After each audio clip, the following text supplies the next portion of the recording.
মনরে হঠাৎ এসে আজরাইলে ফাঁসি দিব তোমার গলে, শেষ করিব অসাদের জীবন মনরে। ঠিক কিনা বলেন? নবী কামলিওয়ালা বলেছেন, পায়ের বৃদ্ধাঙ্গুল থেকে টিপতে টিপতে টিপতে নিচটাকে অচেতন কইরা যখন বুকের মধ্যে আইনা এমন একটা ভয়ঙ্কর চিপ দিবে রে বন্ধু, আমার নবী কামলিওয়ালা বলেছেন গলা দিয়া ঘের ঘের একটা শব্দ বের হবে, আর আজরাইলের ভয়ঙ্কর তাওয়ায় ভয়ঙ্কর চিপে অনেকের পেশাব পায়খানা বের হয়ে যাবে। আমার কথা বিশ্বাস না হলে যারা মৃত ব্যক্তির লাশ দৌত করে তাদেরকে জিজ্ঞেস করে দেখবেন, কিছু কিছু মানুষ মারা যাবার পরে লাশ যখন দৌত করা হয় অনেকের পায়খানার রাস্তা দিয়ে ময়লা পাওয়া যায়, অনেকের পেশাবের রাস্তা দিয়ে লঙ্গির মধ্যে পেশাবের দুর্গন্ধ পাওয়া যায়। ঠিক না ঠিক? আমার নবী কামলিওয়ালা বলেছেন, বেবিচারী জুলুমকারী ব্যক্তিগুলা মারা যাবার পরে আজরাইলের ভয়ঙ্কর থাবায় এদের পেশাব পায়খানা বের হয়ে যায় এবং এদের চোখগুলা উল্টাইয়া যায় এবং এদের চেহারাগুলা বিদ্রুপের মতো হইয়া যায়। কিছু কিছু মানুষ মারা গেলে দেখবেন লাশ দেখতে ভয় লাগে। আছে না মিয়া? অনেকে খাওয়া দাওয়া ছেড়ে দিছে, লাশ দিকটা ডরাইয়া বাপরে কি দেশেরা দেখলাম রে। তখন দেখবেন রাস্তাঘাটে হাইটা মানুষ ওই ব্যক্তিগুলো সম্পর্কে কয় যে যেমন জ্বালাইয়া গেছে এমন কষ্টে তার মরণ হইছে। মানুষের মুখ কি বন্ধ করুন যায়? তো বাপরে যেমন জ্বালাইয়া গেছে আছে এমন তার মরণটা এমন আযাব হইছে। এটা যদি আমরা মুখে মুখে বলি, আমার আপনার মুখের কথা না, আমার রাসূল বলেছেন জাহান্নামী বেবিচারী লোকগুলা মারা যাবার পরে এদের পেশাব পায়খানা বের হয়ে যায়, এদের চোখগুলা বন্ধ করার টাইম পর্যন্ত পায় না। এরা যে মালাকুল মউতের দিকে তাকাইছে এই আতঙ্কের মধ্যে পইরা এরা চোখটা বন্ধ করার সময় পর্যন্ত পায় নাই। এদের চেহারাটা বিদ্রুপের মতো হয়ে যায়, ভয়ঙ্কর রূপ ধারণ করে ফেলে। নবীগঞ্জের বাবাজিরা বন্ধুরা, তখন এদের চেহারাটা বিদ্রুপের মতো হইয়া যায়। ভাইয়ের আমার কেন জানেননি? এইগুলা স্টুডেন্ট ভালো না, এগুলা গাদা ছাত্র। এরা দুনিয়াতে তাহাজ্জুদ পড়ে নাই, ওয়াক্তের নামাজ পড়ে নাই, এরা আল্লাহর জিকির করে নাই, এরা নবীর উপর দুরূদ পড়ে নাই, এরা মানুষের উপকার করে নাই, এরা সমাজে বিশৃঙ্খলা করেছে, এরা সমাজে দাঙ্গা হাঙ্গামা করেছে, এরা মানুষের হক নষ্ট করেছে। এমন নির্যাতনকারী আছে না নাই? কথা বলেন, আছে না নাই? এ বন্ধুরা আমার, বাবাজিরা, ওই সমস্ত বেবিচারীদের আযাবের দৃশ্য আমার নবী জাহান্নামে দেখেছেন। কারণ এদের কষ্টের কথা তো আপনাদেরকে বললাম, মরণ যন্ত্রণার কথা বললাম, আর ওই জাহান্নামী ব্যক্তিগুলার আযাবের দৃশ্য আমার নবী জাহান্নামের মধ্যে দেখেছেন। একটু বললে কি আপনাদের কষ্ট হবে? জগতের বন্ধুরা রে, ও মুরব্বী বাবাজিরা, আমার রাসূল যখন মেরাজ শরীফের মধ্যে যান, জান্নাত এবং জাহান্নাম দেখার পারমিশন যখন নবী পাইলেন, আমার রাসূল জান্নাত দেখার আগে জাহান্নাম দেখার প্রার্থনা করলেন যে আমি আগে জাহান্নামটা দেখতে চাই। আমার রাসূল যখন জাহান্নাম দেখতে প্রবেশ করলেন, দয়াল নবী জাহান্নামের গেট দিয়ে যখন দাঁড়ালেন, এটা অটোমেটিকলি ওপেন হয়ে গেছে। সুবহানাল্লাহ। আজকে দেখবেন আমাদের দেশে অনেক অটোডোর আছে। অটোডোর চেনেন? সেন্সর লাগায় রাখছে, আমাদের শরীরের বাতাস লাগলেই দেখবেন দরজা খুলে যায়। আবার আমরা গেছি, এটা ক্লোজ হয়ে যায়, কেউ ধাক্কা দিয়ে খুলতে হয় না। এটা অটোডোর সেন্সরের মাধ্যমে আপনার শরীরের বাতাস লাগলেই দেখবেন আপনার ব্লাড সার্কুলেশনের সাথে এটার কানেকশন, এই ম্যাগনেটটা আমাদের শরীরের বাতাস লাগলে এটা খুলে যায়। আবার আমরা যখন চলে যাই এটা ক্লোজ, আবার আমরা আসি ওপেন হয়ে যায়। তো আমরা কি এটা নিয়ে কোনোদিন গবেষণা করছি বাজান, যে এই যে অটোডোরের আবিষ্কার হলো এটা কিভাবে করলো বিজ্ঞানীরা? বিজ্ঞানীকে যদি জিজ্ঞেস করা হয়, বিজ্ঞানী ভাই আপনি যে অটোডোরের আবিষ্কার করেছেন কোন জিনিসটাকে রিচার্জ করে, বিজ্ঞানী আপনাকে বলে দিবে যে আমি আমার নবীর মেরাজ শরীফকে রিচার্জ করে অটোডোরের আবিষ্কার করেছি। কারণ বিজ্ঞানীদের মহাগুরু মোদের নবীজি, বিজ্ঞানীদের মহাগুরু মোদের নবীজি। এই রকম একজন দয়াল নবী তোকাই পাইবাইনি, বিজ্ঞানীদের মহাগুরু মোদের নবীজি। ঠিক কিনা বলেন? এক যুবক বন্ধুরা, আমার বাবাজিরা, আমার নবী জাহান্নামের গেটে যখন দাঁড়ালেন, অটোমেটিকলি এটা ওপেন হয়ে গেল। তখন দয়াল নবী জাহান্নাম দেখতে প্রবেশ করলেন। জাহান্নামের ফেরেশতারা আমার নবীকে সালাম দিল, অভ্যর্থনা জানালো। রাসূল যখন জাহান্নামে ঢুকলেন, জাহান্নামে ঢুকে আমার নবী দেখতেছেন শুধু অন্ধকার আর অন্ধকার। এই প্যান্ডেলে যদি বাতিগুলো অফ করে দেওয়া হয়, প্যান্ডেলটা কি আলো থাকবে না অন্ধকার? তখন কি এই অন্ধকার প্যান্ডেলের কোনো মূল্য থাকে? আর যখন এই প্যান্ডেলের ডাইনামা থাকে, তখন এই প্যান্ডেলের মূল্য থাকে। কথা কোন ঠিক কিনা? যুবক ভাইয়ের আমার, মুরব্বী বাবাজিরা আমার, জাহান্নাম দেখতে আমার নবী গেলেন। যায়া দেখতেছেন জাহান্নামটা খুবই অন্ধকার, জাহান্নামটা খুবই অন্ধকার। হঠাৎ করে আমার নবী অন্ধকার দৃষ্টির মধ্যে অন্ধকারের মধ্যে গিয়া দেখতেছেন কিছু কিছু লোক দেখা যায়, এরা নিজের শরীরের গোশতগুলা নিজে চাবায়া চাবায়া খায়। নাউজুবিল্লাহ, কি বলবেন না? কিছু কিছু মানুষ দেখা যায়, এরা নিজের শরীরের গোশতগুলা নিজে চাবায়া চাবায়া খায়। এই দৃশ্যটা দেখার পরে আমার নবীজির চোখের পানি মুবারক টপ টপ করে পড়তেছে। জিবরাইল আলাইহিস সালাম ডাক দিয়া বলে, নবী গো, ওগো মায়ার নবীজি, এরা আপনার উম্মতের মধ্যেই একদল লোক নবী গো, এরা দুনিয়ার জমিনে এতিমের সম্পদ গ্রাস করত। আসেনি? ইয়া রাসূলুল্লাহ, নবী গো, এরা দুনিয়ার মধ্যে এতিমের সম্পদ গ্রাস করত, এরা মানুষের প্রতি জুলুম করত, নির্যাতন করত। এই জন্য আল্লাহ রাব্বুল আলামিন জাহান্নামীদের জন্য কোনো খাবার পণ্য রাখে নাই গো নবী, জাহান্নামীদের জন্য কোনো খাবার পণ্য রাখে নাই। যেই কারণে ওই জাহান্নামী ব্যক্তিগুলা এরা নিজের গোশতগুলা নিজে চাবায়া চাবায়া খায়। জোরে কি নাউজুবিল্লাহ বলবেন নাম? আমরা দেশে এতিমের নাম দিয়া টাকা খাওয়ান না লোক আছে না নাই? বহু আছে মিয়া। দেখবেন এতিমদের দোহাই দিয়া, এতিমদের কথা বলে টাকা আত্মসাৎ করে নিজে খেয়ে ফেলে। গভীর মনোযোগ। এই আযাবের দৃশ্য আমার নবী দেখলেন, এরা নিজের গোশতগুলা নিজে চাবায়া চাবায়া খায়।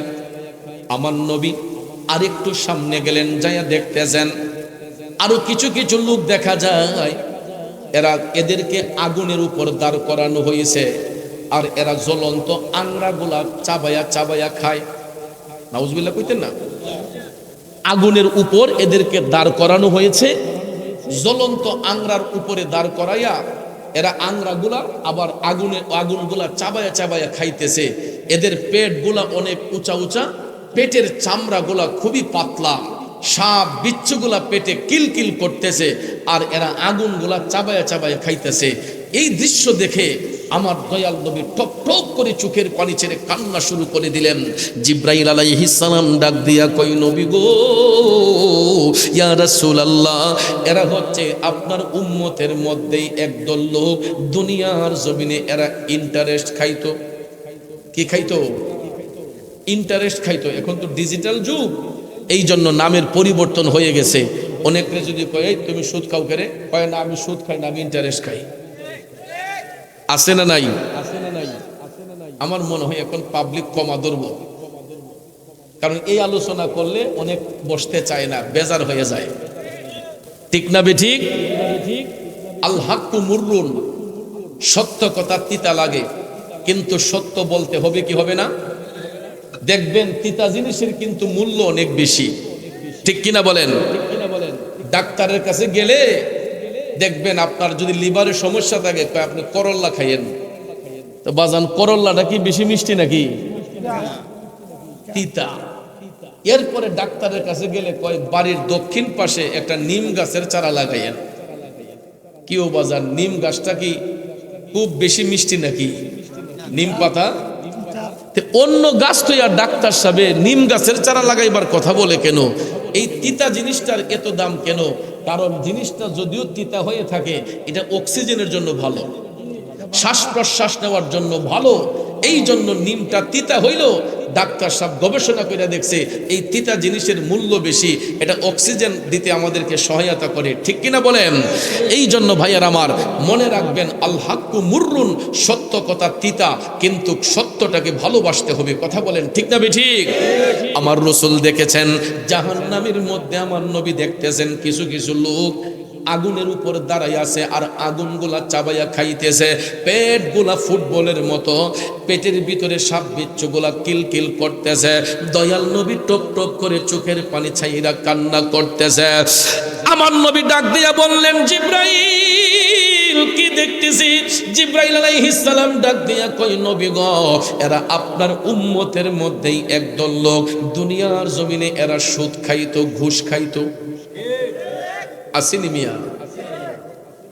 ভবের বাজারে মানুষ সীমা শঙ্কা নাই, প্রেমের বাজারে দেখি মানুষ নাহি পাই, ঠিক কিনা কন? এ বাবাজিরা, আমার বন্ধুরা, আমার গভীর মনোযোগ, মনোযোগ। এই সমাজের মধ্যে হক কথাগুলা বললে অনেক মসজিদে ইমাম সাহেবদের চাকরি নট হইয়া যায়। আমি গত বছর, এর আগের বছর নবীনগর এক মাহফিলে গেছি। এমন জুমার রাতে আলোচনা, বৃহস্পতিবার দিবাগত রাতে আলোচনা। এখন আলোচনা প্রসঙ্গে এই আলোচনার মধ্যে পড়ছি, ওহন ইমাম সাহেব খালি আমার ইতা করে, ওহন ফাইটারের মাঝে লাগলে খেত কুতুরে নানি কতক্ষণ পর আমার হালিতা করে। আমি সাইট মারি, আমি সাইয়া কই ঘটনা গীতা, হুজুর এই প্রসঙ্গটা পাল্টাইয়া যান, প্রসঙ্গটা পাল্টাইয়া যান। চিন্তা করেন, হুজুর ডরাইতেছে যে সকালবেলা তো মুরাদ চৌধুরীরে পাবে না, ইমাম সাহেবরে পাইব মুসল্লিরা, মসজিদের মুতল্লিরা, সভাপতি সেক্রেটারিরা কইব, বুঝছি মুরাদ সাহেবরে দিয়া আপনি নিজে কইতে পারেন না, এই জন্য মুরাদ চৌধুরীরে কথাটা কইছেন, ঠিক না বেঠিক? ইমাম সাহেব চিন্তা করেন কতটুক ভয়ের মধ্যে আছে। ঠিক এই রকম ভাবে আমাদের সমাজের মধ্যে কিছু কিছু মসজিদে ইমাম সাহেব নিয়োগ দেওয়ার আগে দেখা যায় আলেম দিয়ে ইন্টারভিউ নেওয়া হয় না, কিছু কিছু সুদকুর ঘুষকুরদেরকে নিয়ে ইন্টারভিউ নেওয়া হয়। আর এরা কয়, হুজুর এই ফাতা যদি উল্টাইলি, ঠিক না বেটি? এই ওয়াজ আমরা দেশে খাইতো না, চলতো না, ইমাম সাহেবরা আগেই টিপ মাইরা দেয়। চাকরি বাঁচানোর জন্য অনেক মসজিদে ইমাম সাহেব হুজুররা এই সুদ ঘুষের আলোচনা করে না, আর না করার কারণে সমাজের মধ্যে হারামখোরের সংখ্যা বেড়ে যাচ্ছে, নির্যাতন বেড়ে যাচ্ছে, জালেমকারী বেড়ে যাচ্ছে। আপনারা কি রাগ করছেন আমার কথায়? বন্ধুরা আমার, বাবাজিরা, অনেক মাহফিলের মধ্যে গেলে অনেকে আমার কাছে বলে, হুজুর এই বিষয়ে একটু আলোচনা করবেন। বাজান আমার, এই বিষয়ে আমি আলোচনা করি নাই, নবীজি আলোচনা শিখাইয়া দিছেন। আমার নবী মেরাজ শরীফের মধ্যে যাইয়া জাহান্নাম দেখতে যাইয়া দয়াল নবী দেখতেছেন ওই সমস্ত সুদখোর ঘুষখোর গুলার পেট গোলা অনেক উঁচা উঁচা। বড় লোকদের ড্রয়িং রুমের ভিতরে দেখবেন অ্যাকোয়ারিয়াম বানায় রাখছে। অ্যাকোয়ারিয়াম চিনেননি? গ্লাস ফিটিং করে, গ্লাস ফিটিং করে দেখবেন ড্রয়িং রুমের কর্নারে বিভিন্ন ধরনের মাছ ইটের ভিতরে দিয়া দিছে। বাতির সুইচটা অন করে দিলে দেখবেন মাছগুলা দৌড়াদৌড়ি করে, বাহির থেকেও দেখা যায়, ভিতর থেকেও দেখা যায়। তো এই অ্যাকোয়ারিয়ামের আবিষ্কার কিভাবে হয়েছে জানেন? বিজ্ঞানীকে জিজ্ঞেস করে দেখবেন, বিজ্ঞানী আপনাকে বলবে যে আমি অ্যাকোয়ারিয়ামের আবিষ্কার করেছি। আমার নবীর জবান মুবারক থেকে সুদকুর ঘুষকুরের কথা যখন শুনলাম, তাদের পেটের চামড়া পাতলা, সাপ বিচ্ছুগুলা তাদের পেটে দৌড়াদৌড়ি করে, ওই সুদকুর ঘুষকুরের পেটকে রিচার্জ করে বিজ্ঞানীরা অ্যাকোয়ারিয়ামের আবিষ্কার করেছে। আমার যুবক বন্ধুরা, বাবাজিরা, দয়াল নবী জাহান্নামের মধ্যে দেখেছেন ওই সমস্ত সুদখোর ঘুষখোররা এদের পেট গুলা অনেক উঁচা উঁচা, পেটের চামড়া গুলা খুবই পাতলা, সাপ বিচ্ছু গুলা তাদের পেটে কিল কিল করতেছে। দয়াল নবী উম্মতের দরদি হইয়া কান্না করতেছেন। জিব্রাইল ফেরেশতা ডাক দিয়ে কই নবী গো, এরা আপনার উম্মতের মধ্যেই একদল লোক, দুনিয়ার জমিনে এরা সুদ খাইতো, ঘুষ খাইতো নবী গো। আর নবী শুনেন, ওই সুদকুর ঘুষকুরের পেটের মধ্যে যে সাপগুলা দৌড়াইতেছে, এই একটা সাপ যদি দুনিয়ার মধ্যে বের হইয়া একবার যদি একটা শ্বাস মারে, ওই সাপের বিষে গোটা পৃথিবীটা অন্ধকার হইয়া যাবে। চিল্লায়া কি নাউজুবিল্লাহ বলবেন না? সুদকুর ঘুষকুরের পেটে যেই সাপে কামড়ায়, আমার নবীকে জিব্রাইল ফেরেশতা জানিয়ে দিলেন, নবী গো, একটাবার যদি একটা সাপ যদি শ্বাস মারে, এই সাপের বিষে গোটা পৃথিবীটা অন্ধকার হয়ে যাবে। তাইলে এখন চিন্তা করে দেখেন, যারা সমাজের মধ্যে সুদ, এই মাইকলা কি সুদের ব্যবসা করে নাকি? সাউনিতা করে গেলে এত সুন্দর একটা আলোচনার মধ্যে আইসি, তার টিপা মাইরা ওরাইলিছে। একটু দুরূদ শরীফ পড়েন, আল্লাহুম্মা সাল্লি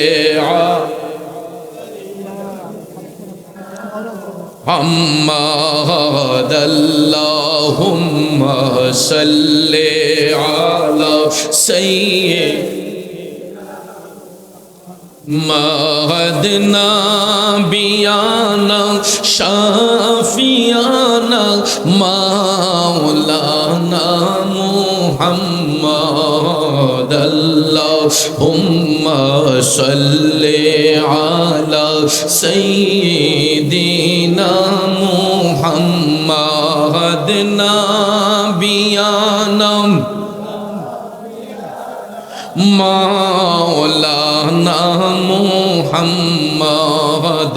দিন থাকিতে কর মনরে পরকালের ভাবনা, ভাইরে খালি হাতে যাবে চলে, সঙ্গে কিছুই যাবে না।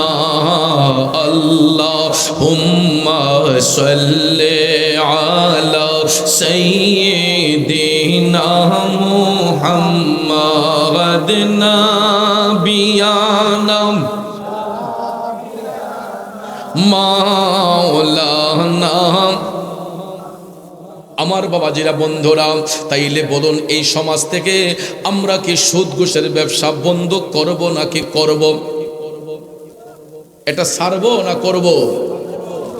আল্লাহ যেন আমাদের সবাইকে হেদায়েত নসিব করে, সবাই বলেন আমিন। আমার নবীজি আরেকটু সামনে গেলেন, আরেকটু সামনে যাইয়া দেখতেছেন কিছু কিছু কবরস্থান দেখা যায় রে বাজান। ওই কবরের মাটিগুলা ফাইটা আগুনের ফুলকিগুলা লাফাইয়া লাফাইয়া উপর দিকে উঠতেছে, আর কারা যেন কবরের ভিতর বিদ্রুপের মতো কান্না করতেছে। জুরে কি নাউজুবিল্লাহ বলবেন না?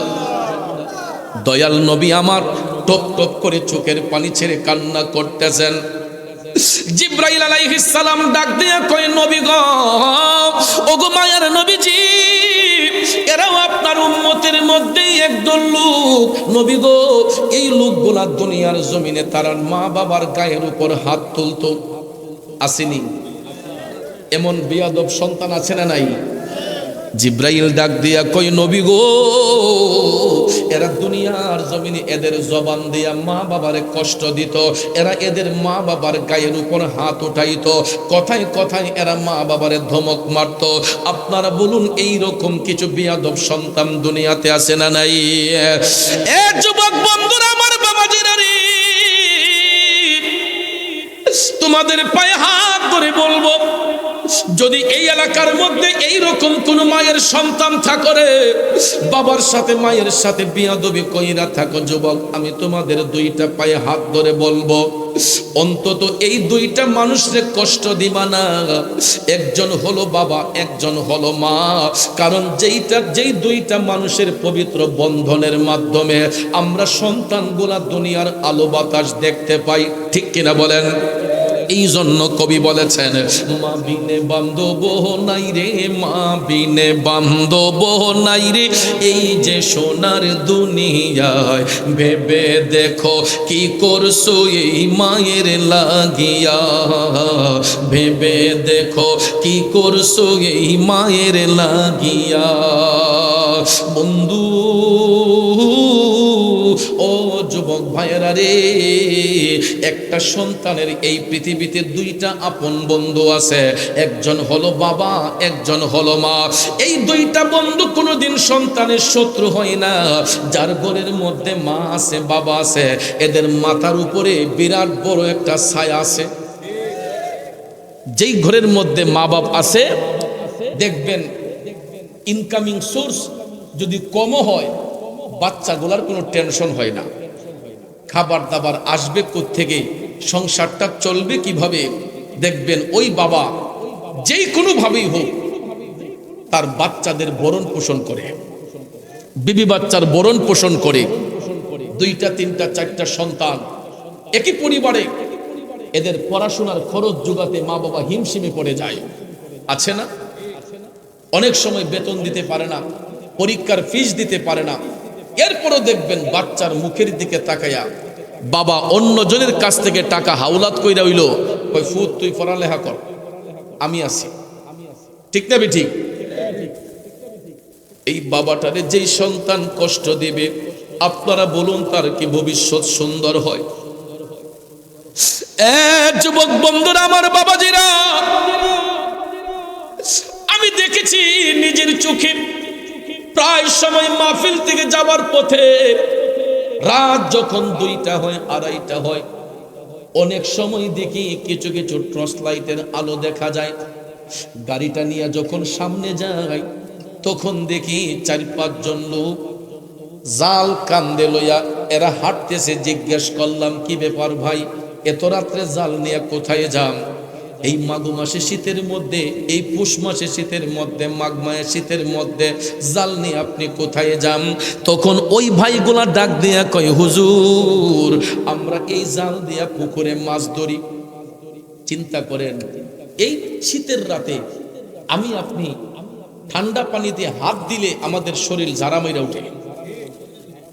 কিছু কিছু বাবা আছে, বাচ্চাদের রিজিকের ব্যবস্থা করার জন্য এরা দেখবেন এই পুষ মাস, মাঘ মায়া শীতের মধ্যে পুকুরের মধ্যে নাইমা সাঁতরাইয়া সাঁতরাইয়া দেখবেন জাল টাইনা মাছ ধরে। আমি মাঝে মধ্যে পুকুর পাড়ে দাঁড়াইয়া যখন দেখি গো, এই শীতের মধ্যে কত বাবা গোলা জাল পুকুরের মধ্যে ফালাইয়া পুকুরে সাঁতরাইয়া সাঁতরাইয়া মাছ ধরে। আমি জিজ্ঞেস করলাম, ভাইয়া আপনি এই যে জাল টান দিলেন, আপনার ভাগে কত টাকা পড়ছে? এই এত শীতের রাতে এত কষ্ট করার পরেও আমাকে উত্তরে বলে, হুজুর কোনোদিন 800 টাকা, কোনোদিন 1000 টাকা টান পিছে। কই হুজুর কোনোদিন ভাগে 800 পরে, কোনোদিন 1000 পরে। জিজ্ঞেস করলাম যে এই 1000 টাকা দিয়ে কি করবেন? কই বিবি বাচ্চা আছে না, বিবি বাচ্চা আছে না। রাতের বেলা পুকুরে জাল দিয়া মাছ ধরি, সকাল বেলা দেখবেন ওই টাকাগুলা দিয়া বাজারের মধ্যে যাইয়া তৈরি তরকারি কিনে, তেল কিনে, পেঁয়াজ কিনে, আরো আসবাবপত্র কিনিয়া বাড়িতে আইনা একটা বড় মাছের মাথা বাবার মনে চাইলো, মুখে দেয় না। একটা মুরগের রান মুখে দিতে চাইলো, বাবা মা দেয় না। কয় আমার ছেলের পাতে দাও, আমার মেয়ের পাতে দাও। ঠিক না বেঠিক? নিজে না খাইয়া, নিজের মুখে খাবার না দিয়া এই সমাজের মা বাবাগুলা সন্তানদেরকে খাওয়ায়। সবচেয়ে বড় কষ্ট হলো, আমরা যখন দুনিয়াতে ভূমিষ্ঠ হইলাম, ওই মুহূর্তে তো আমাদেরকে ব্যাকআপ দেওয়ার মতো অন্য কেউ ছিল না। এই মায়ের কোলের সন্তানটা মায়ের কোলে প্রস্রাব করে দিয়েছে, পায়খানা করে দিয়েছে। বলুন তো অন্য ঘরের লোক কি আমার আপনার পেশাব পায়খানা পরিষ্কার করছে? মা কোমরের নিচে হাত দিয়া যখন দেখছে বাচ্চা পেশাব করেছে, পায়খানা করেছে, ওই মা নরম বিছানাটা ছেড়ে দিয়া নরম বিছানাটা ছেড়ে দিয়া মা লাফ দিয়া উঠা গেছে। তখন দেখবেন বাচ্চার গায়ের মধ্যে শুকনা একটা কাপড় দিয়া মুড়াইয়া ভিজা জায়গার মধ্যে মা চলে গেছে, শুকনা জায়গার মধ্যে সন্তানটারে মা রাইখা দিছে। এই একদিন নয়, 2 দিন নয়, 2 থেকে 2.5-3 বছর পর্যন্ত একটা সন্তান মায়ের আঁচলে আঁচলেই থাকে রে বাজান। ওই সন্তান নিজের হাতে পানি খরচ করতে পারে না, তার পেশাব পায়খানা মা 2 হাত দিয়া পরিষ্কার করে। অনেক সময় দেখবেন বাচ্চাগুলার যখন নিউমোনিয়া হয়, ঠান্ডা কাশি হয়, বাচ্চাগুলা কাশতে কাশতে জীবনটা সংকটময় হয়ে যায়। ওই মাগুলা দেখবেন রাতের ঘুম হারাম করে দিয়া আল্লাহরে ডাক দিয়া কয়, আল্লাহ আমি মারে নিয়ে যাও, আমার সন্তানটারে সুস্থ করে দাও। কইনি মিয়া, হাতে পায়ে তেল মাইখা মায় দিল শক্ত করি, প্রসাব পায়খানায় আমি মায়ের কোলে করি, তবু না আমার রাগ হইল, ভিজল গুয়ে মুতে, আমার শুকনায় রাখিয়া মাই থাকে ভিজাতে। আরে অসুখ হইলে দেখি চাইয়া আমার মাই রইছে বিছানায় বইয়া রে, বলে আমায় আল্লাহ যাও গো লইয়া সন্তানের নিও না, দুঃখের দরদি আমার জনম দুঃখী মা, গর্ভধারিণী মা, জনম দুঃখিনী মা, দুঃখের দরদি আমার জনম দুঃখী মা। বন্ধুরা আমার, বাবাজিরা, যেই মা নিজের মুখের খাবার আমাদের জন্য রেখে দেয়, যেই মা আমার আপনার পেশাব পায়খানা পরিষ্কার করলো, ওই বড় হইয়া যদি সন্তান যদি ওই মারে কষ্ট দেয়, ওই মারে আঘাত দেয়, আমার আল্লাহর আরশটা তখন থরথর কইরা কাইপা উঠে। জুরে জুরে কন্যা আল্লাহু আকবার। এই জন্য কবি বলেছেন, ওরে পৃথিবীতে মায়ের মতো আপন কেউ হবে না, পৃথিবীতে বাবার মতো আপন কেউ হবে না, তোমরা কোনো দিনও মা বাবার মনেতে কষ্ট দিও না, তোমরা কোনো দিনও মা বাবার দিলেতে আঘাত দিও না। বন্ধু, মা বাবার কোন সন্তানকে অন্তর দিয়া অভিশাপ দেয় না। সমাজের কোন মা বাবা তার বাচ্চাকে অন্তর থেকে অভিশাপ দেয় না।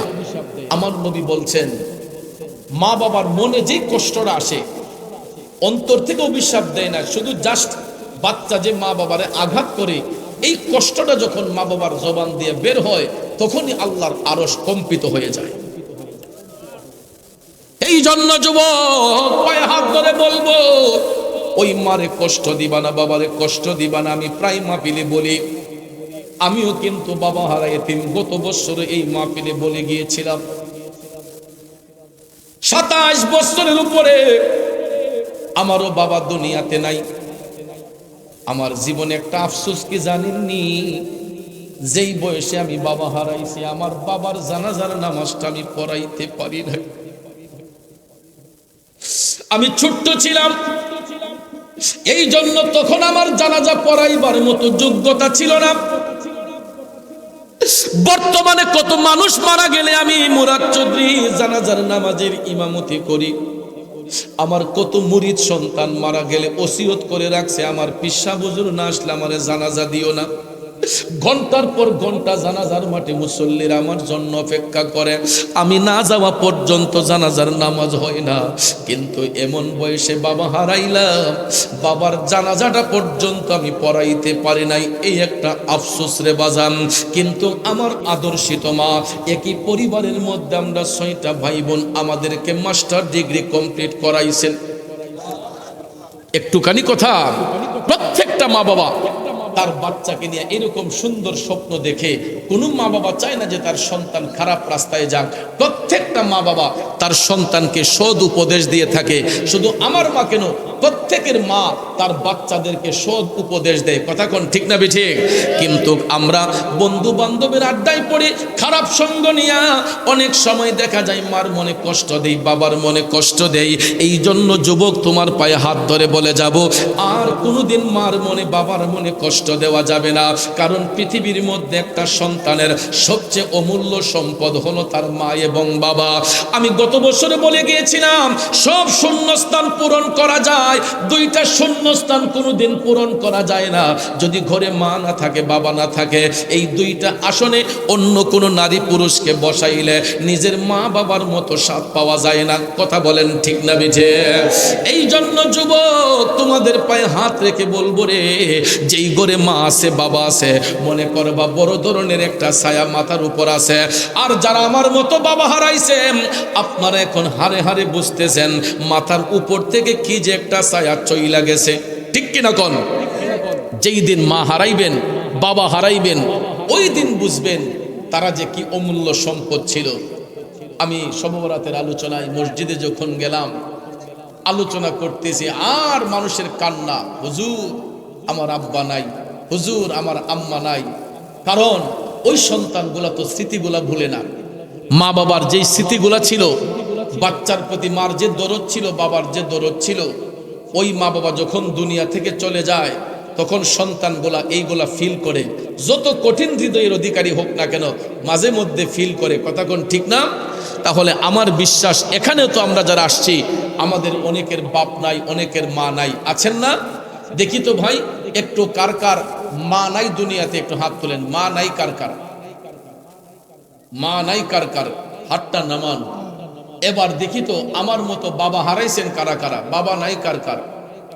আল্লাহু আকবার, হাত নামান। অনেক মানুষ আছে বাবা নাই, আর অনেকে আছেন হাত তুলে দেখিয়েছেন মা নাই। আমি গত বছরে বলে গিয়েছিলাম 3 কিসিমের এতিম এই সমাজের মধ্যে আছে। এক কিসিমের এতিম যার বাবা আছে মা নাই, আরেক কিসিমের এতিম যার মা আছে বাবা নাই, আর আরেক কিসিমের এতিম হইল যার ঘরে মাও নাই বাবাও নাই। এরা হলো সর্বহারা এতিম, কথা বলেন ঠিক কি না? এই জন্য ভাইয়ের আমার, এই সর্বহারা এতিম যারা আজকে মাহফিলে আসছেন, আপনাদের আফসোসের কোনো কারণ নাই। কারণ এই মাহফিল হওয়াতে আমরা যতটুক না খুশি, এলাকার কবরবাসীর রুহু আরো বেশি খুশি। সুবহানাল্লাহ বলবেন না?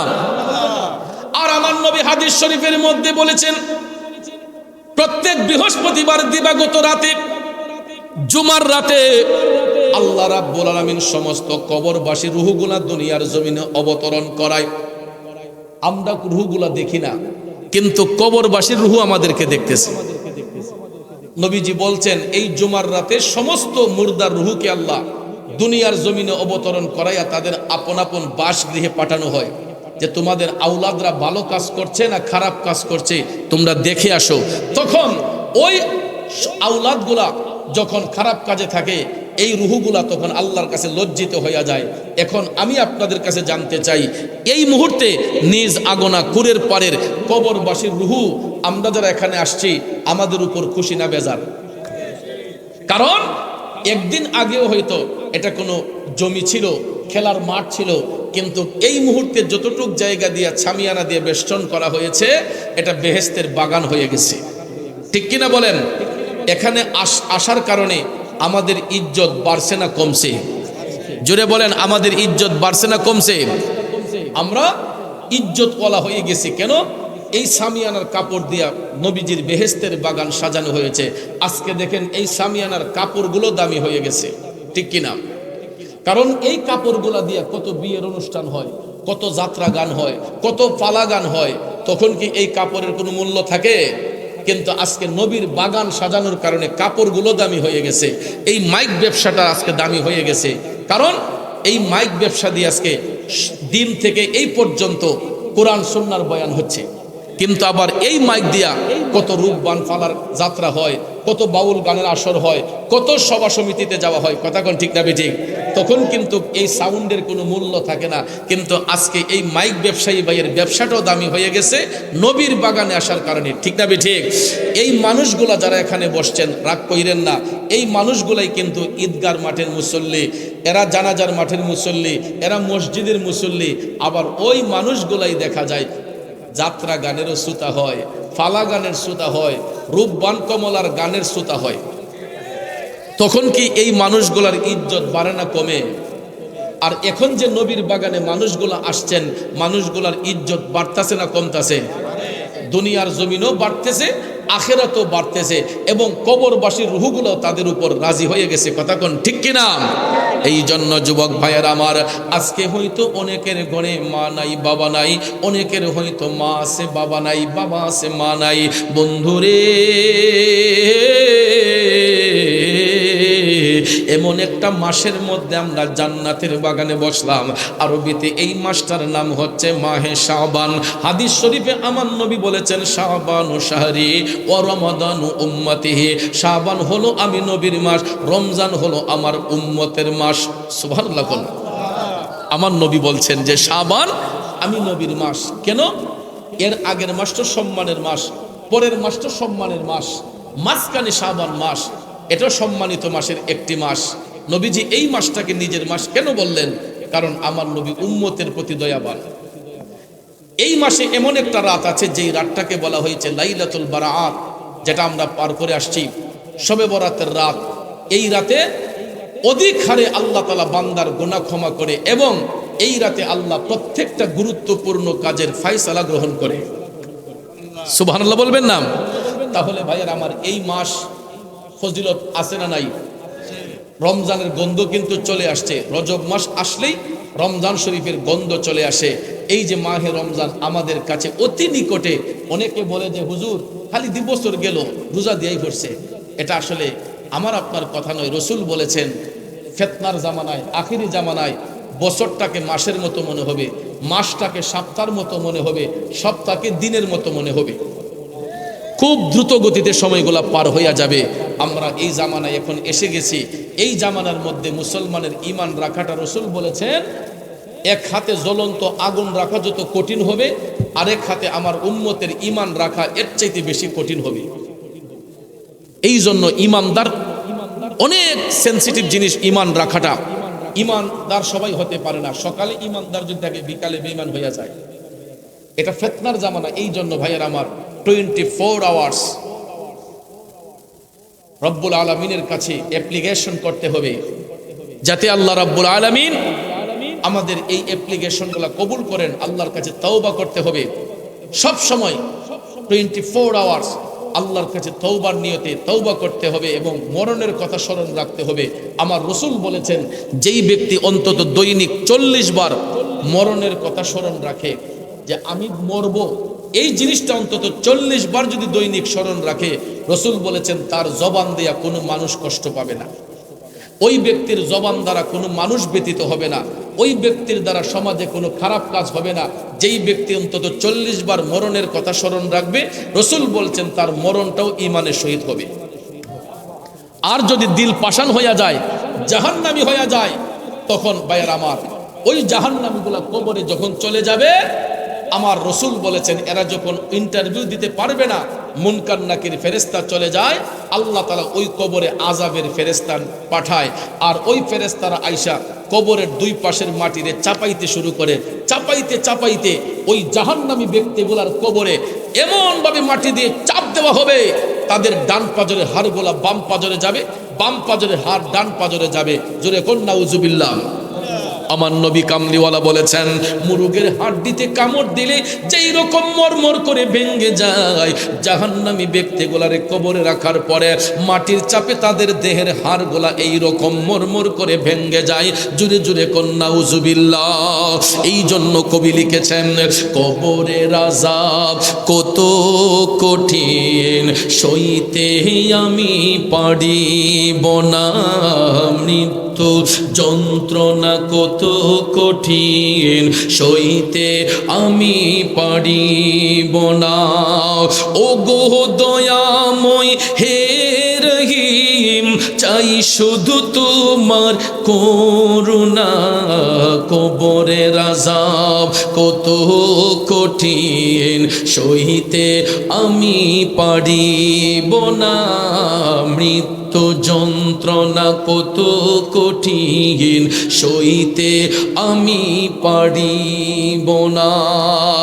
এ যুবক বন্ধুরা, আমার বাবা জিনা গো, দুনিয়াটা চিরস্থায়ী নয়। 60, 70, 80, 100, 150 একটা সেকেন্ডেরও ভরসা নাও থাকতে পারে। এই জন্য দুনিয়ার মধ্যে কয়দিন রঙের ঘোড়া দৌড়াইব, এখনো সময় আছে। 5টা ওয়াক্ত নামাজ পড়েন, ইত্তাকুল্লাহ, আল্লাহকে ভয় করেন। কারণ আমি এখন চ্যালেঞ্জ করে বলতে পারবো, আজকে আমার মাহফিলে যেই শ্রোতা হয়ে আসছেন, যারা আসছেন, আপনাদের অর্ধেকেরও বেশি মানুষের এশারের নামাজটা কাজা হয়েছে। কথা কই না? নাকি সবাই এশা পড়ছেন? না না, আমরা যারা আছি সবাই তাহাজ্জুদ গুজার। ফর্তি রেতে তাহাজ্জুদ পড়েন আপনারা নাকি? তাহাজ্জুদ পর্ব দূরের কথা, ওয়াক্তের নামাজগুলোর মধ্যে খবর নাই। অর্ধেকেরও বেশি মানুষ এখানে আছেন, এশারের নামাজ কাজা হয়েছে, মাগরিব কাজা হয়েছে, আসর কাজা হয়েছে, ফজর কাজা, জোহর কাজা হয়েছে, ফজর কাজা হয়েছে। একদিন নয়, 2 দিন নয়, দিনের পর দিন, রাতের পর রাত, মাসের পর মাস চলে যায়, আমরা একটা ওয়াক্ত নামাজ পড়তে চাই না। আমরা কেমন মুসলমান? হাসরের মাঠে আমার নবীর কৌটি কি জবাব দিবেন? এই জন্য মাহফিল শুধু শুনলে হবে না, মাহফিল শুনলে, মাহফিল শুই না আমল করতে হবে। ঠিক কিনা বলেন ভাইয়ার আমার, বন্ধুরা আমার? মাহফিল শুই না আমল করতে হবে। এই জন্য আমল করতে গিয়েও খুলুসিয়ত লাগবে, আমাদের মধ্যে তাকওয়া লাগবে। শুধু পেস কাটিং সুন্দর, ফিগার সুন্দর, সুর সুন্দর, শুনলাম আর গেলাম, আইলাম আর গেলাম, এটার নাম ওয়াজ নয়। একটু আগে আমাদের সম্মানিত প্রধান আকর্ষণ চমৎকার বক্তব্য রেখে গিয়েছেন, কথা কোন ঠিক না ঠিক? উনি সুদূর চট্টগ্রাম থেকে এসেছেন, আমার ছোট ভাই। আগে নিজের মুখে সে বলে গিয়েছেন, আমরা যখন জামিয়াতে অধ্যয়ন করি, জামিয়াতে যখন আমরা অধ্যয়ন করি তখন এরা অনেক ছোট ছিল। তো আমি প্রায় সময় মৌলানা জৈনুল আবেদিন কাদরি সাহেব, আমরা একসঙ্গে অনেক মুশারা করেছি, মাহফিল করেছি, নাত মাহফিল করেছি। উনি আমাদের সঙ্গে জিকির করতেন, অনেক সময় নাত শরীফ গাইতেন। আজকে গাইতে গাইতে গাইতে আল্লাহ পাক অনেক উপরে উঠাইছে, ঠিক না ঠিক? এই জন্য যার মধ্যে ইশকে মুস্তাফার প্রেম আছে, আল্লাহ পাক তাকে উঠাইয়া দেয়। আমরাও এক সময় নাত শরীফ পড়ছি, এখন পড়তে পড়তে বক্তা হইছি, পিসাব হইছি, কথা কোন ঠিক না? তো আমার জৈনুল আবেদিনও, আমার ছোট ভাই, আজকে সারা ওয়ার্ল্ডে তার সুন্দর লেকচার সবাই ভালোবাসার সহিত গ্রহণ করে। আজকে আমার অনেক আনন্দ লেগেছে, অনেক মানুষ আপনারা এসেছেন, শুনেছেন, এখনও আছেন আলহামদুলিল্লাহ। যদিও ব্যস্ততার কারণে হয়তো কিছু মানুষ গিয়েছেন। তো আমার এই ভাই জয়নুল আবেদিন কাদের আম্মাজানও কিন্তু আমার নিজের ছেলে বানাইছিলেন, যে জয়নাল যেমন আমার ছেলে, বাবা তুমিও আমার ছেলে। অনেক খাইছি তাদের বাসায়, অনেক গিয়েছি, মার হাতে রান্না খেয়েছি। দোয়া করি আল্লাহ যেন মাকে নেক হায়াত দান করে, অবশ্যই মাকে আল্লাহ যেন ভালো রাখে, দোয়া করি। তো বিশেষ করে আমরা যেই কথাটা বলেছি, আমি কিন্তু একটা মাদ্রাসার প্রভাষক ছিলাম আমি নিজেও, কিন্তু ইচ্ছে করে চাকরি ছাইড়া দিছি। আমার যে সময় চাকরি হয়েছিল 2010 সালে, আমি একটা মাদ্রাসার প্রভাষকে দায়িত্বে ছিলাম। 5 বছর পরে যখন দেখছি আর পারি না, মাহফিল, মুরিদান এগুলা দেখতে, আমি সরকারের টাকাগুলা যে খাইবো, আমি মনে করছি যে না, এই টাকাগুলা ক্লাস না করাইয়া, বাচ্চাদেরকে না পড়াইয়া এই টাকাগুলো আমার জন্য নেওয়া ঠিক হবে না। পরে চাকরি রিজাইন দিয়ে ছাইড়া দিছি। নাইলে আমার যে সময় আমি আরবি প্রভাষক, এখনই আমার গেজেটে 10 বছর অভিজ্ঞতার পরে কিন্তু প্রিন্সিপাল হওয়া যায়। আমার তো 15 বছর হয়ে যেত, আমি এখন যে কোনো মাদ্রাসার প্রিন্সিপাল হতে পারতাম। কিন্তু যাক, তারপর আল্লাহ শুক্রিয়া, এখন আমি বিভিন্ন এলাকায় মাদ্রাসা প্রতিষ্ঠা করেছি। আমার দরবার শরীফ মাদ্রাসা আছে বিভিন্ন এলাকায়। আমি সুনামগঞ্জে, কিশোরগঞ্জে, নবীনগরে, কসবায়, সেখানে মাদ্রাসা প্রতিষ্ঠা করেছি। অনেকগুলো মাদ্রাসার প্রতিষ্ঠাতা আমি অধম গুণাগার, এগুলো আমি পরিচালনা করি। আমার দরবার শরীফে মাদ্রাসা আছে। তো এরপরও ব্যস্ততার শেষ নাই। আজকে যে আমি আসছি, আমার কথাগুলোর মধ্যেই হেজিবেজি লাগতেছে কেন? আমি অনেক দূর জার্নি করে আসছি, 1 মিনিট আইসা রেস্ট নেই নাই। আমি কিন্তু হবিগঞ্জ থেকে আসি নাই, আমি এখন আসছি ব্রাহ্মণবাড়ির নবীনগর থেকে। গতকালকে আমার প্রোগ্রাম ছিল, সেখান থেকে প্রোগ্রাম করে নবীনগর চলে গেছি, গিয়ে রাতে সেখানে অবস্থান করেছি। দিনের বেলায় 2টা প্রোগ্রাম ছিল, একটা সামাজিক অনুষ্ঠান আর একটা মিলাদ মাহফিল ছিল। ওইটা শেষ করে মাগরিবের পরে নবীনগর থেকে রওনা হইয়া বাসায় আইসা জাস্ট একটু উজু করছিলাম। এরপরে উজু করে আবার বের হইয়া আস্তে আস্তে আস্তে আস্তে ডাইরেক্ট স্টেজে 1 মিনিট রেস্ট নেই নাই, প্রায় 4.5 ঘন্টার উপরে জার্নি কইরা আপনাদের স্টেজে সোজা চলে আসছি। আপনারা তো গুনতেছেন যে হুজুরে ওয়াজ করব 2 ঘন্টা, কিন্তু এই 2 ঘন্টার সময় দেওয়ার জন্য আমার যে কয় ঘন্টা ব্যয় করতে হচ্ছে জানেন? আসতে লাগছে 4.5 ঘন্টা, এখন যাইতে লাগবে আরো 4.5 ঘন্টা। আমি কিন্তু এখন হবিগঞ্জে যাব না, সোজা ভৈরব যাব, আমারও জুমা আছে। সকালে আমি আবার ঘুম থেকে উঠে জুমার প্রিপারেশন নিতে হবে। তো এই জন্য ভাইয়ার আমার, বন্ধুরা আমার, এই 4.5 ঘন্টা 4.5 ঘন্টা 9 ঘন্টার সময় আপনাকে এই 2 ঘন্টার সময় দেওয়ার জন্য আমার জীবন থেকে আরো 9 ঘন্টার সময় গুনতে হয়েছে, ঠিক না ঠিক? আর এই 9 ঘন্টার সময় যে আমার ছিল, এটা খুব রিস্কের মধ্যে ছিল।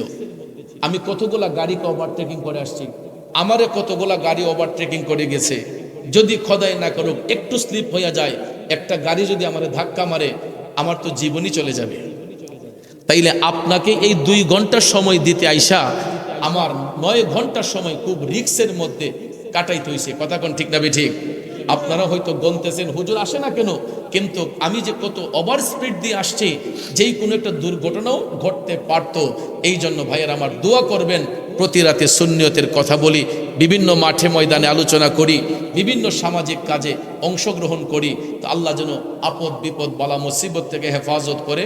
সবাই দোয়া করবেন। আর এই মাহফিল একটা ঐতিহ্যবাহী মাহফিল, সবসময় এই মাহফিলটা চালু থাকুক, আমরা চাই কি চাই না? কারা কারা চাই 2টা হাত উঁচু করে দেখাই, নারায়ে তাকবীর। না, এটা কিন্তু আমাদের নবীগঞ্জের আওয়াজ হয় নাই, কুরের পাড়ের আওয়াজ হয় নাই। নারায়ে তাকবীর, নারায়ে রিসালাত, নারায়ে রিসালাত, আহলে সুন্নাত ওয়াল জামাত। শুনেন, গত 15তম বার্ষিক মাহফিলে যারা ছিলেন, আজকে যারা নাই, তাদের জন্য গত বছরের মাহফিলের মোনাজাত ছিল শেষ মোনাজাত। আর আমরা যারা এখন উপস্থিত আছি, আগামী বছরে যদি আমরা মাহফিল না পাই, তাহলে আজকের এই মাহফিল হবে আমার আপনার শেষ মোনাজাত, ঠিক কিনা বলেন? তো এই জুমার রাত, ফজিলতের রাতে দোয়া না কইরা কেউ যদি বাড়িতে যায়, তার মতো হতভাগ্য আর কেউ নাই। কারণ আদ-দুআউ মুখুল ইবাদত হু, দোয়া হইছে ইবাদতের মগজ। তো এই জন্য বাজান, শেষ ভালো যার সব ভালো তার। আমি তো মাহফিলের যে কন্ডিশন দেখেছিলাম, ভাবছিলাম যে মনে হয় আজকে খালি মাইকলা আর মাহফিল কমিটির লোকটা আর আমি থাকবো, নাইলে যেভাবে মানুষের দৌড় শুরু হয়েছেন, ভাবছি মনে হয় আজকে আমার এরা বেজ্জতি করে নিব।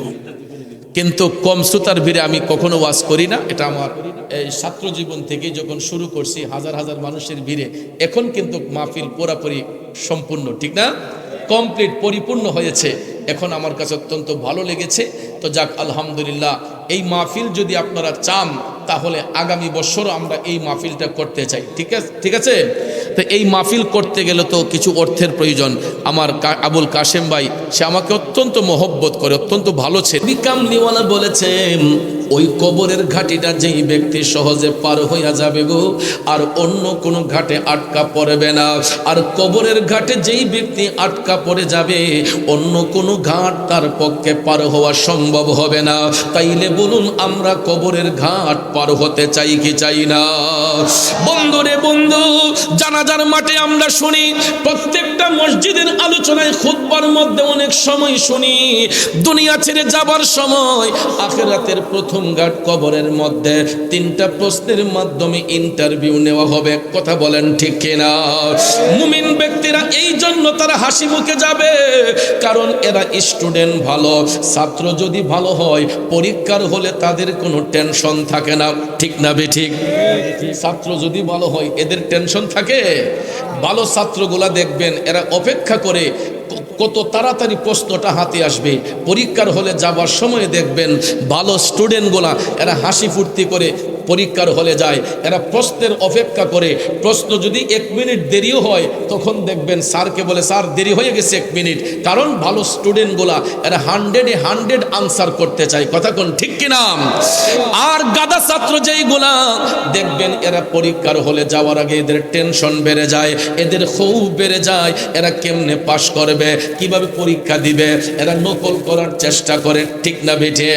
কিন্তু কবর দেশ এমন একটা দেশ যেখানে নকল করার কোনো সুযোগ নাই রে বাজার, যেখানে নকল কইরা পাশ করার কোনো সুযোগ নাই। মুমিন ব্যক্তিরা এই জন্য তারা দুনিয়া থেকে হাসি মুখে যাবে। আমার রাসূল বলেছেন মৃত্যুর ফেরেশতা আসার সাথে সাথে মুমিন ব্যক্তিরা চেহারার মধ্যে মুস্কি মুস্কি হাসি থাকবে। আর আজরাইল যখন তাদের প্রাণটা কবজ করবে গো, একটা পিপিলিকা কামড় দিলে যেই রকম ব্যথা হয়, আমার রাসূল বলেছেন মুমিন ব্যক্তিরা জীবনটা দেওয়ার সময় তাদের কাছে মনে হবে যেন ছোট্ট একটা পিপিলিকা কামড় দিয়েছে।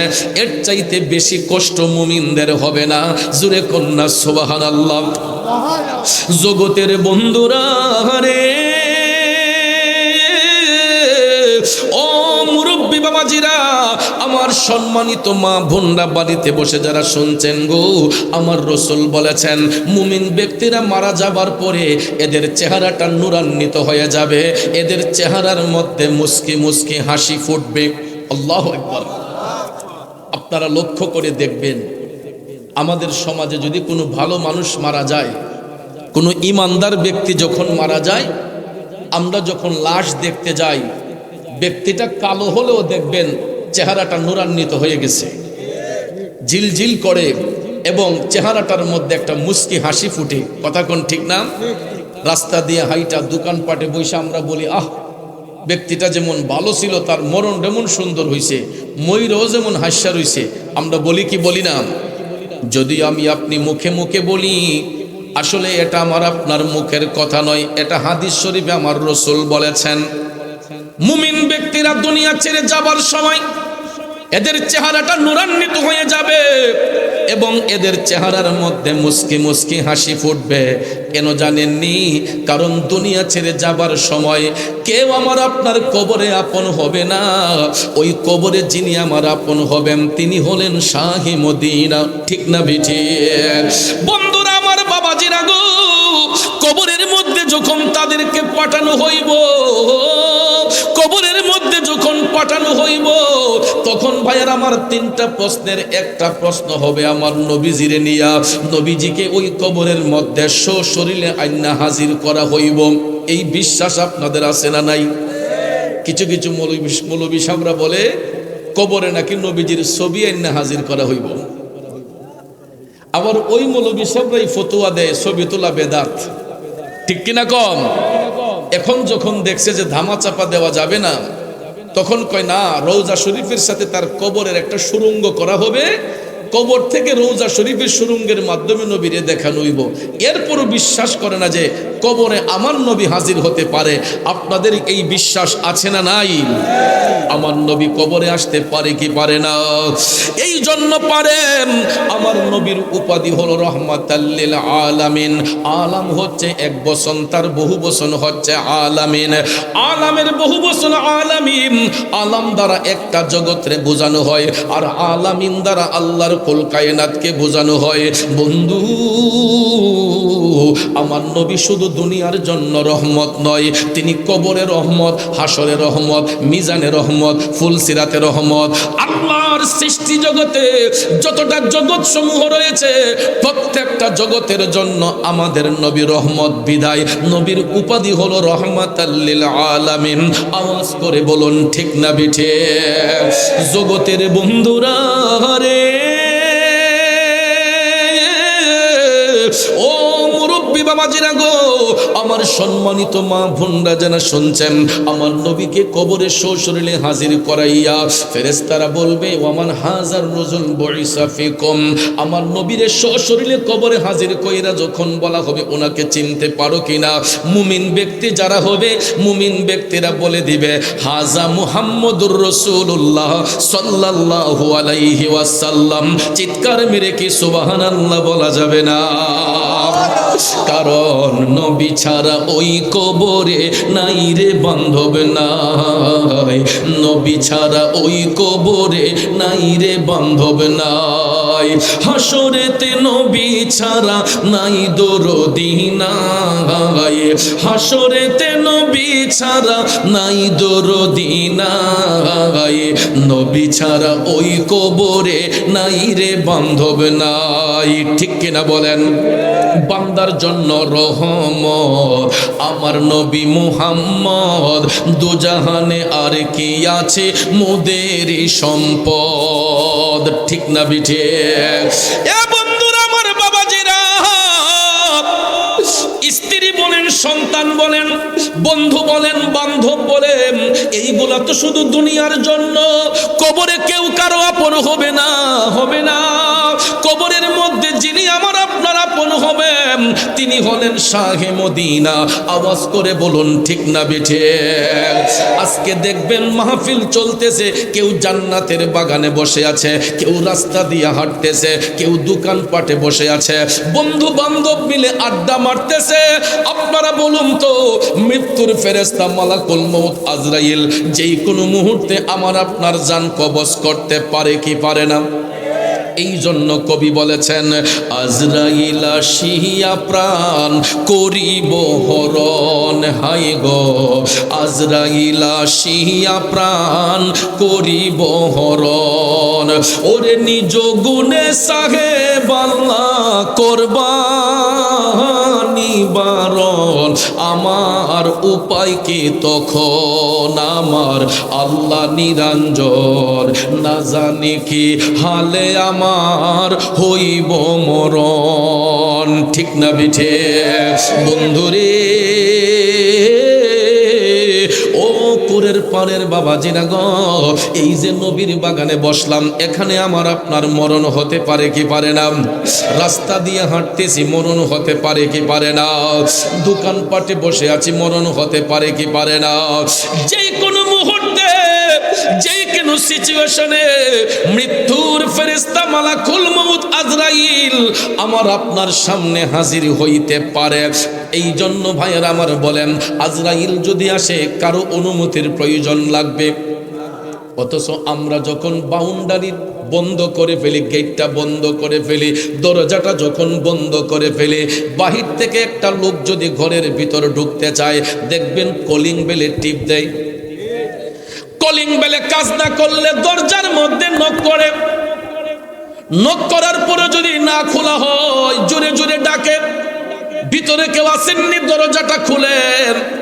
কিন্তু মৃত্যুর ফেরেশতা মালাকুল মউত আজরাইল যখন আসবে, কেউ কি দরজা খুলে দিতে হবে? জানালা খুলে দিতে হবে? বন্ধুরা আমার, বাবাজিরা গো, মৃত্যুর ফেরেশতা মালাকুল মউত আজরাইল যে কোনো মুহূর্তে আমার আপনার সামনে হাজির হইতে পারে রে বন্ধু। এই জন্য বাজান, অনেক বাবারা হয়তো স্বপ্নে দেখে আমার সন্তান আমারে কাফন দাফন করব, কিন্তু আব্বা আপনার এই ধারণাটা একেবারে ভুল। শুধু সন্তানের কাঁধেই পিতার লাশ বহন করা হয় না, অনেক সময় পিতার কাঁধেও সন্তানের লাশ বহন করতে হয়। একটা বাস্তব সত্য কথা শুনে, আমি গত শবে বরাতের রাতে আমার মসজিদে এশারের নামাজ পড়ে যখন আলোচনা করতেছি, হঠাৎ করে দেখি আমার ডাইনে বামে দুইজন ভদ্রলোক টপ টপ করে চোখের পানি ছেড়ে কান্না করতেছে। আমার অত্যন্ত দরদ লেগে গেছে। আমি নামাজটা শেষ করে বললাম, এইভাবে কানলেন কেন? কই হুজুর, আমার ছেলেটারে আমি নিজের হাতে কবরের মধ্যে শোয়াইছি। শুধু সন্তানের পিতাকে কবরে শোয়াই না, অনেক পিতা আছে নিজের হাতে সন্তানরে কবরের মধ্যে শোয়াই। এই জন্য যুবক, নবীর বাগানে যেই সমস্ত আলোচকগণ কোরআন সুন্নাহর কথাই তো বলে, আমরা দেখা যায় একজনের ওয়াজ শুনে সবাই চলে যায়, আরেকজনের ওয়াজ করলে 5 জনও বসতে চায় না। কিন্তু বাজান, দিন থেকে শেষ পর্যন্ত, সন্ধ্যা থেকে শেষ রাত পর্যন্ত যত আলোচকগণ কথা বলবে সবাই কিন্তু কোরআন সুন্নাহর কথাই বলে, ঠিক কিনা বলেন? আর এই মাহফিল তো কোনো সাধারণ মাহফিল না, আজকের এই মাহফিলটা হলো কবরবাসীর স্মরণের মাহফিল, ঠিক কিনা বলেন? বন্ধুরা আমার, বাবাজিরা, গত 17তম বার্ষিক মাহফিলে আমি অধম গুনাহগার এই মাহফিলে আসার সুযোগ হয়েছিল। একটা বছর পার করে দিয়া একই তারিখে আজকে আবার আসলাম। বলুন তো, এই 1 বছরের ভিতরে এলাকা থেকে কি অন্তত 2-4 জন মানুষও কি মারা যায় নাই? তাইলে গত বছর যারা মাহফিলে ছিলেন আজকে আমাদের মধ্যে অনেকে নাই। আগামী 17তম বার্ষিক মাহফিল আসার আগে আমি মুরাদ চৌধুরী চলে যেতে পারি, আপনিও চলে যেতে পারেন, কারণ মৃত্যুর কোনো সিরিয়াল নাই। কথা বলেন ঠিক কিনা? বন্ধুরা আমার, বাবাজিরা, আজকে আমি আপনাদের মাহফিলে আসছি, আমাকে আপনারা প্রধান অতিথি হিসেবে দাওয়াত করেছেন। আসার সাথে সাথে আমারে কত যত্ন কইরা বসাইলেন, কিন্তু যদি খোদাই না করে আমি এখানে মারা যাই, আপনারা হয়তো 2টা চোখের পানি চাইরা আমার জন্য কাঁদবেন। কিছু সময়ের জন্য আমার লাশটা যদি আপনার ঘরে নেওয়া হয়, আমার লাশটা কিন্তু আপনার বক্স পালঙ্গে রাখবেন না, আপনার বেডরুমের ভিতরে ঢুকাইবেন না, আপনার ঘরের বারান্দার মধ্যে, আর না হয় মসজিদের বারান্দার মধ্যে কিছু সময়ের জন্য আমার নিতর দেহটারে শোয়াইয়া পাতলা একটা চাদর দিয়ে আমারে ঢাইকা রাখবেন। পিঠের নিচে কোনো জাজিম থাকবে না, মাথার নিচে কোনো বালিশ থাকবে না, লেপবিহীন, কম্বলবিহীন, বালিশবিহীন আমার নিতর দেহটারে পাক্কার উপর কিছু সময়ের জন্য শোয়া রাখবেন। আমার বাসায় টেলিফোন দিবেন, চৌধুরী সাহেবের লাশটা এসে রিসিভ করে নিয়ে যান, মুরাদ চৌধুরীর লাশটা রিসিভ করে নিয়ে যান।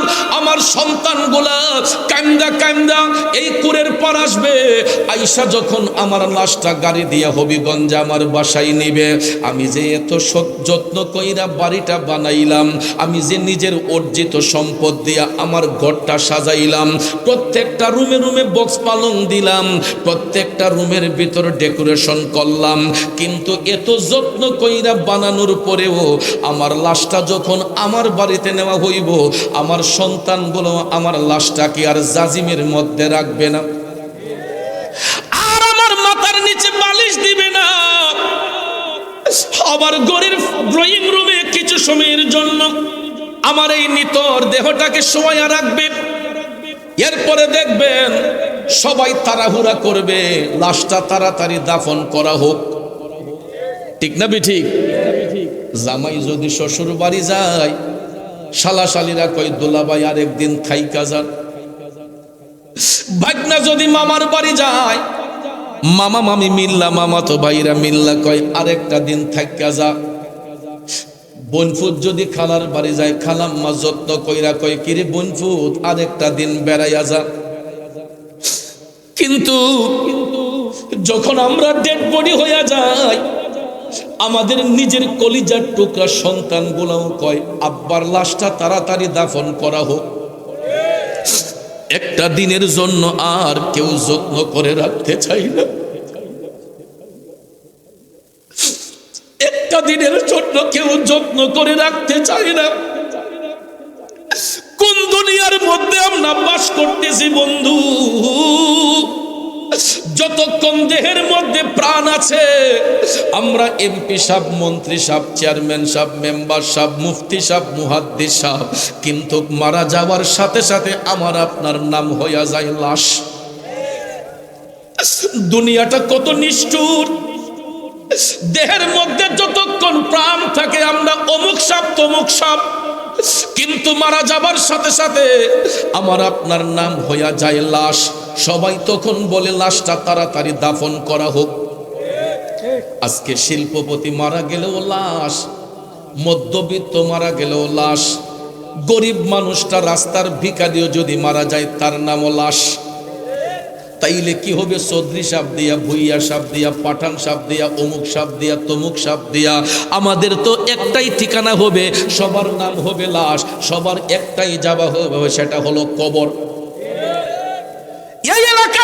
শিল্পপতি যদি মারা যায়, বলুন তো ওনার কবরের মধ্যে কোনো জাজিম দেওয়া হবে, বালিশ দেওয়া হবে? রাস্তার একটা ভিখারি যদি মারা যায়, শিল্পপতির যেই রকম কবরে কবরস্থ করা হবে, রাস্তার ভিখারিটাকেও ওই কবরে কবরস্থ করা হবে। ঠিক কিনা বলেন? আব্বাজিরা আমার, বন্ধুরা আমার, আমরা দুনিয়ার মধ্যে চলতে গিয়া দেখেন কত রং বেরঙ্গের পোশাক পইরা বসে, কিন্তু বাজান আপন দেশে যখন যাইব রে, বলুন তো আমাদের পোশাকের রং হবে কি? জোরে বলেন, রং হবে কি? নাকি লাল, নীল, বেগুনি? কিন্তু দেখেন এখন তাকাইয়া দেখেন কত রং বেরঙ্গের পোশাক আমাদের গায়ে পরে বসছি। কারোটা লাল, কারোটা নীল, কারোটা বেগুনি, হলুদ, ভ্যারাইটিস কালারের কাপড়। দামের মধ্যে দেখেন কত তফাৎ। কারো গায়ের কাপড়ের দাম 500 টাকা, কারোটা 1000 টাকা, কারোটা 5000 টাকা, 10,000, 15,000, 20,000, 50,000, 1 লাখ, 2 লাখ। এর চাইতেও বেশি দুনিয়াতে কাপড়ের দাম আছে না নাই? এ নবীর প্রেমিকেরা রে, এই নবীগঞ্জে কুরের পারে এমন শিল্পপতি আছে, যাইয়া দেখেন এই যে সামনে রমজান শরীফের ঈদ আসতেছে, ঈদের মার্কেটটা করার জন্য দেখবেন কয় নবীগঞ্জ পছন্দ হয় না, চলে যাই সিলেটে। কই সিলেটের কাপড় পছন্দ হয় না, চলে যাই ঢাকায়। ঢাকায় গিয়া কাপড় পছন্দ হয় না, করে চলে যাই সিঙ্গাপুর, মালয়েশিয়ায়। এমনও তো বড় লোক আছে, ঈদের শপিং বাংলাদেশে করে না, বিদেশে গিয়া করে। আমার প্রশ্ন হলো, এই কুরের পারের শিল্পপতি যদি মারা যান, উনি তো দুনিয়ার জমিনে উনার শপিং করেছেন সিঙ্গাপুর, মালয়েশিয়ায়। মারা যাবার পরে যখন তারে আপন দেশে পাঠানো হইব, এই সাদা 3 টুকরা মার্কিন কাপড় কেনার জন্য কি সিঙ্গাপুর, মালয়েশিয়ায় যেতে হবে? ঢাকা যেতে হবে? সিলেট যেতে হবে? নবীগঞ্জ যেতে হবে? আপনার পার্শ্ববর্তী এই কুরের পার, এই কাজীগঞ্জ বাজারটাই যথেষ্ট। ঠিক কিনা বলেন? বন্ধুরা আমার, বাবাজিরা গো, আপন দেশে আমরা যেই কাপড়টা পরে যাইব, ওই কাপড়টার রং হবে সাদা। এখন কোন বাবার সন্তান যদি বলে, আমার বাবা তো শিল্পপতি, আমার বাবা তো সমাজপতি, আমার আব্বার একটু রঙিন কাপড় দিয়া দিমু, হইবনি? পুরুষ ব্যক্তি মারা গেলে কাপড় হবে কয় টুকরা? মহিলা যদি মারা যায় কাপড় হবে কয় টুকরা?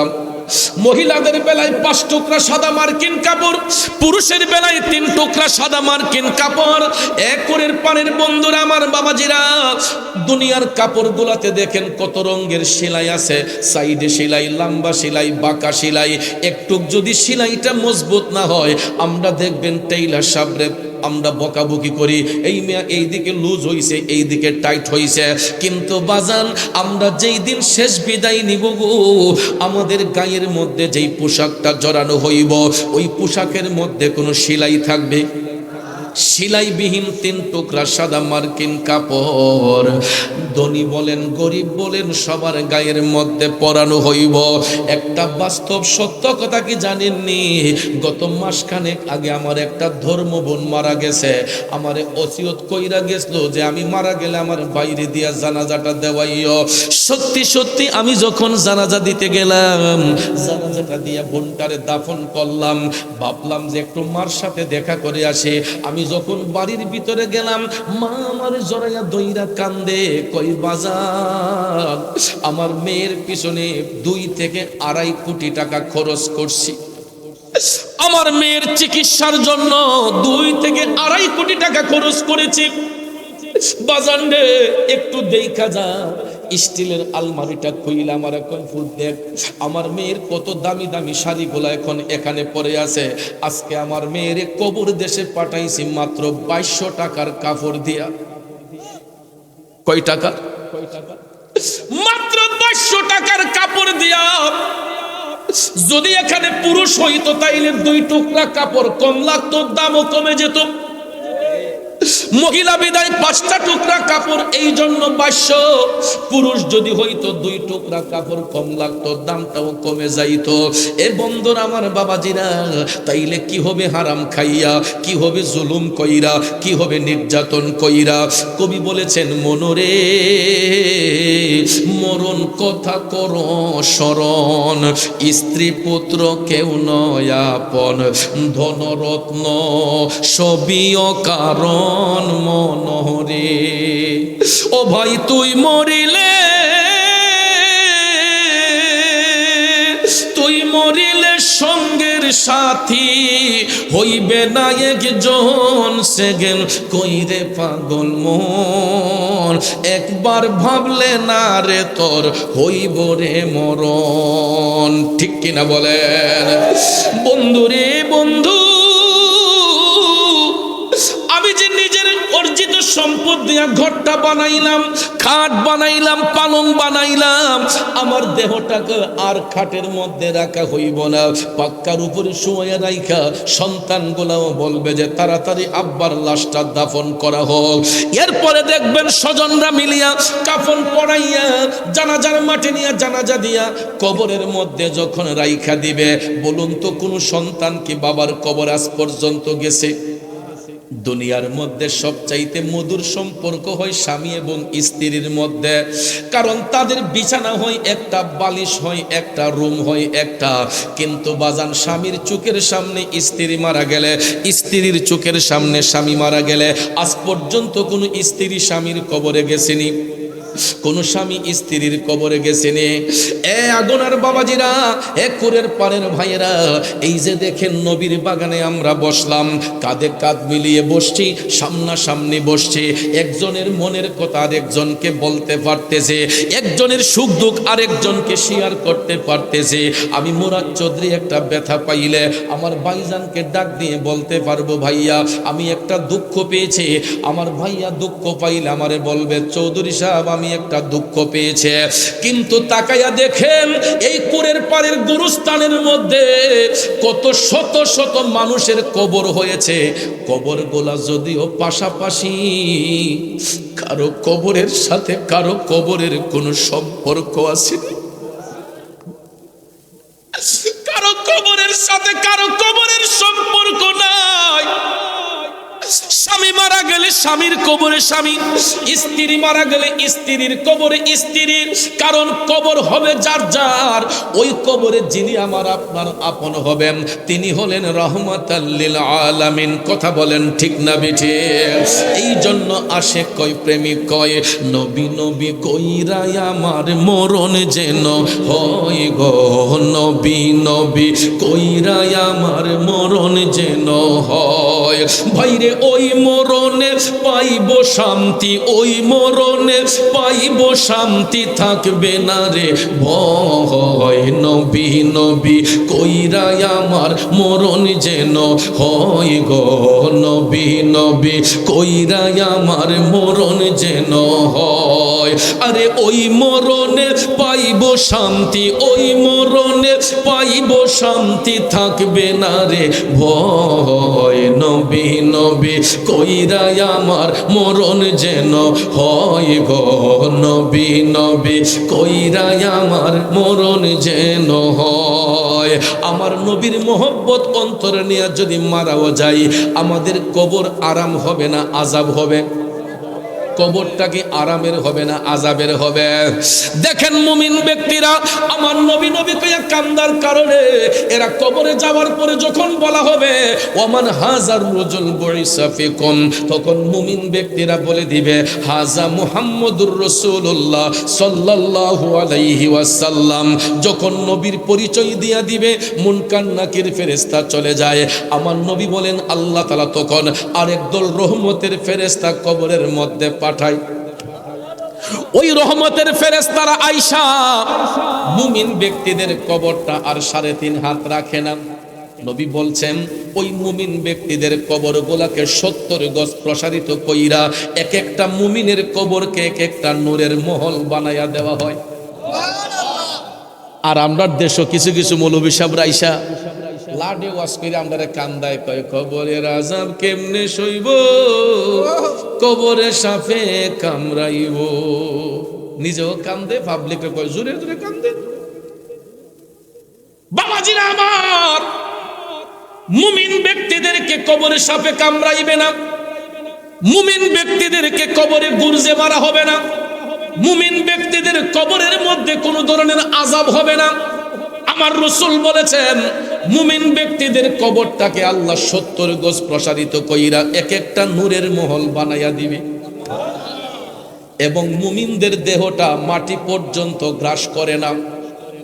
লক্ষ্য করে দেখবেন সোশ্যাল মিডিয়াতে মাঝে মধ্যে দেখা যায় কিছু কিছু মানুষ মারা যাবার পরে 10 বছর 20 বছর 30 বছর পরে কবরের মাটি যখন সরে, দেখা যায় যেমনের দেহ এমনি আছে, আছে না? পৃথিবীর ইতিহাসে এমন বহু ঘটনা আছে, লাশ যখন কবরের মধ্যে পাওয়া গেছে দেখা যায় যেমনের দেহ এমনি আছে, অনেক মৃতদেহের কাফনটা পর্যন্ত কালো হয় নাই। এটা মুমিনদের লক্ষণ। এটা আমার মুখের কথা, আপনার মুখের কথা নয়। আমার রাসূল বলেছেন মুমিন ব্যক্তিদেরকে মাটিতে দাফন করার পরে মাটি পর্যন্ত তাদের দেহকে খায় না, বরঞ্চ মুমিনদের কবরটা নূরের মহল হইয়া যায়। আযাব হবে ওই সমস্ত ব্যক্তিদের কবরে যারা বেঈমান, যারা মুনাফিক, যারা জাহান্নামী। এদের সম্পর্কে আমার নবী কামলিওয়ালা বলছেন, খারাপ লাগতেছে বলমুনি, আমার নবী কামলিওয়ালা বলছেন জাহান্নামী ব্যক্তিগুলা, মুনাফিক বেঈমানগুলা, এরা যখন মৃত্যুর বিছানায় শুইবে, মৃত্যুর ফেরেশতা আজরাইল তাদের প্রাণটা কাড়ার জন্য আসবে। আমার নবী বলছেন আজরাইল তখন বিদ্রুপের মতো একটা চেহারা নিয়ে ভয়ঙ্কর একটা রূপ নিয়ে আসবে, আর ওই আজরাইলের ভয়ঙ্কর রূপটা দেখার সঙ্গে সঙ্গে জাহান্নামী ব্যক্তিদের মধ্যে একটা হাঁপানি রোগের মতো শুরু হয়ে যাবে, যেটারে আমরা সরকাত বলি। আপনারা কিতাব বল সরকাত কন্যা নেই, নবীগঞ্জের বাসায় তো সরকাতই কইন। তখন দেখবেন মানুষের জুড়ে জুড়ে একটা হাঁপানি হয়, তখন আমরা বলি যে না তাইনের টাইম শেষ, ঠিক না বেঠিক? ওই মুহূর্তে দেখবেন সরকার যখন শুরু হয়, ছেলে মেয়েকে খবর দেওয়া হয়, মেয়ে যদি স্বামীর বাড়ি থাকে তাকে টেলিফোন দেওয়া হয় যে তোর আব্বার শরীর ভালো না, তাড়াতাড়ি বাড়িতে আয়। ছেলে যদি সিলেট থাকে, ঢাকা থাকে, টেলিফোন দিয়ে বলা হয় রে তোর বাপের শরীর ভালো না, তাড়াতাড়ি বাড়িতে আয়। খবর পাইয়া দেখবেন দৌড়াইয়া তাড়াহুড়া করে সন্তানগুলা বাড়িতে চলে আসে। আসার পরে বাবার পাশে যখন সবাই বসে, চতুর্দিকে বেষ্টন করে বসে, তখন দেখবেন অনয় বিনয় করে সন্তানগুলা ডাকে, আব্বা আমার চিনচিননি, আমি আপনার ছেলে অমুক। মেয়েটা ডাক দিয়া কয়, আব্বা আমি আইসা গেছি গো, আব্বা আমি আপনার মেয়ে অমুক। বন্ধু বান্ধব আইসা ডাক দিয়া কয়, অমুক ভাই সাহেব আমার চিনচিননিও, আমি অমুক। তখন দেখবেন সরকারকে তো ব্যক্তির দুইটা চোখ বড় বড় করে তাকাইয়া থাকে। আমার নবী বলছেন ওই মুহূর্তে আমরা যতই অনয় বিনয় করে ডাকি না কেন, ওই মৃত্যু পথের যাত্রী তখন কে তার স্ত্রী, কে তার সন্তান, কে তার ছেলে, কে তার মেয়ে, কে তার বন্ধু, ওই মুহূর্তে ওই ব্যক্তি আর কাউকে চিনে না। কিছু সময়ের জন্য দেহের মধ্যে প্রাণটা থাকার পরেও আমার নবী কামলিওয়ালা বলছেন ওই মৃত্যুপথের যাত্রী, কে তার স্ত্রী, কে তার সন্তান, কে তার বন্ধু, কে তার বান্ধব, ওই মুহূর্তে আর চিনে না, জোরে জোরে হাঁপাইতে শুরু করে। আপনারা দেখবেন মুখটা খুলে আর বন্ধ করে, কারণ তার কলিজা পর্যন্ত শুকাইয়া যায় মৃত্যুর ফেরেশতা মালাকুল মউতকে দেইখা। আমরা তখন দেখবেন চামিচ দিয়া মুখের মধ্যে পানি দেওয়া শুরু করে। ওই ব্যক্তিটা কিন্তু কে তার মুখে পানি দিতেছে এইটা পর্যন্ত আর বুঝতে পারে না, চিনতে পারে না। আমার রাসূল বলেছেন ওই মুহূর্তে তোমরা যদি 7 সমুদ্র 13 নদীর পানিও যদি তার মুখের মধ্যে ঢাইলা দাও, ওই ব্যক্তির তৃষ্ণা নিবারণ হয় না। কে তার মুখের মধ্যে পানি দিতেছে